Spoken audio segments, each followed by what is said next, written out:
This post here is the reason why you cannot trust Facebook articles. The thing is that it took 28 years for Bardock to become canon in Dragon Ball. This is false.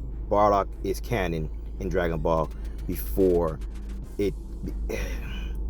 People are looking at Dragon Ball Super Broly as them finally making Bardock canon, and that is far from true.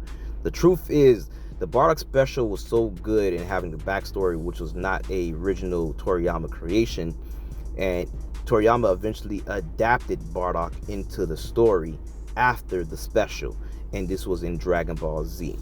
So, for people saying that he's canon now because of Dragon Ball Super Broly, and at the end of the day, when we look at canon, they're just another version, a revision version of Toriyama. And honestly, like I said, at this point with canon, everything is canon, and everything else is kind of its own separate, storyline. As we can see now, we have Daima, we have GT, and we have Super, which is all continuations of the original Dragon Ball manga. So these are all different takes of continuations when it comes to Dragon Ball, even down to the video games.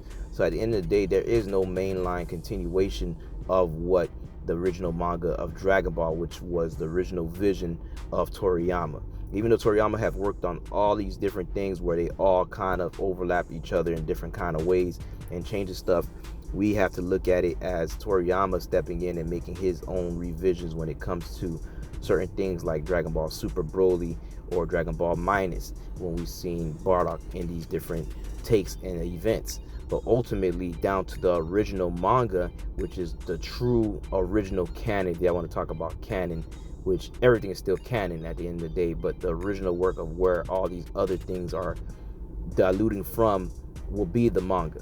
So at the end of the day, Bardock was always canon from the start.